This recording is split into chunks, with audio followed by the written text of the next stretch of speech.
నన్ను మా మేనేజర్ హైదరాబాద్లో పిలిచి అడిగారు, అమెరికాకి పంపించాలనుకుంటున్నామమ్మ, ఉద్యోగ నిమిత్తం వెళ్తారా, ఆర్ యూ ఇంట్రెస్టెడ్ అని అడిగారు. ఓకే సార్ అని చెప్పాను కానీ నా క్యాబిన్కి వచ్చి కూర్చున్న తర్వాత నాకు ఒకటే భయం. అమెరికా అంట నేను ఎప్పుడు వెళ్ళలేదు, అసలు ఇంటిని విడిచి ఎప్పుడు వెళ్ళలేదు.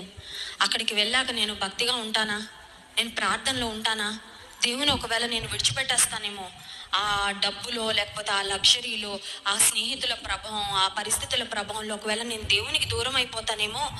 దేవుడు నన్ను ఆశీర్వదించాలనుకుంటే నేను అమెరికాకి వెళ్తేనే నన్ను ఆశీర్వదించాడు, నేను ఇండియాలో ఉన్నా నన్ను ఆశీర్వదిస్తాడు. హల్లెలూయా.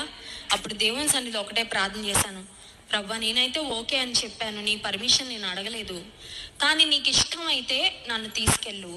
ఒకవేళ నన్ను తీసుకెళ్తే నేను ఆధ్యాత్మికంగా బలంగా ఉంటానంటే తీసుకెళ్ళు. అక్కడికి వెళ్ళి భక్తిలో దిగజారిపోయి నీ నామానికి అవమానం తెచ్చి నా తల్లిదండ్రులకు బాధ కలిగజేస్తానంటే దయచేసి నన్ను ఆపే, నా వీసా రాకుండా చెయ్యి. నా వీసా ఇంటర్వ్యూలో నేను రిజెక్ట్ అయిపోవాలి, నేనేం బాధపడను. నాకు మాత్రం నేను నీలో ఉండడం కావాలి, నాకు డబ్బు అవసరం లేదయ్యా, నీలో ఉండడం నాకు కావాలని యథార్థంగా దేవుని సన్నిధిలో ప్రార్థన చేసి ఇంటికి వచ్చాక మా అమ్మగారికి నాన్నగారికి అదే చెప్పాను, ఎవ్వరికి చెప్పొద్దు నేను వీసా ఇంటర్వ్యూకి వెళ్తున్నానని. ఎందుకంటే దేవుని చిత్తం అయితే వీసా రావాలని ప్రార్థన చేశాను. దేవుని చిత్తం కాకపోతే వీసా రాదు. 10 మందికి చెప్పుకొని ఒకవేళ దేవుని చిత్తం కాకపోతే మళ్ళీ వీసా రాలేదా అని ఎందుకు ఎవరికి చెప్పొద్దు మమ్మీ. దేవుని చిత్తం అయితే వచ్చాక అందరికీ చెప్తాము.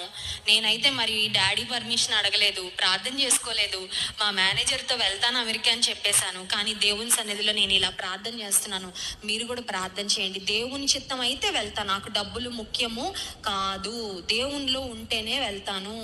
అమెరికాకి వెళ్ళి ఎవరినో ప్రేమించుకొని పెళ్లి చేసుకుంటానంటే నన్ను తీసుకెళ్ళొద్దు ప్రభువా, నీ చిత్తంలో నా వివాహం జరగాలి, నీ చిత్తంలో నేను ఉండాలి, మంచి సాక్ష్య జీవితాన్ని కలిగి ఉండాలి, నా భక్తిని నేను కాపాడుకోవాలి. ఇండియాలో ఉన్నప్పుడు నేను నీ సేవలో వాడబడుతున్నాను, అమెరికాకి వెళ్ళాక కూడా నీ సేవలో వాడబడాలి, ఇవన్నీ నువ్వు నెరవేరుస్తావంటే తీసుకెళ్ళు, లేకపోతే నన్ను ఇక్కడే ఉంచేయని చెప్పానండి దేవునికి.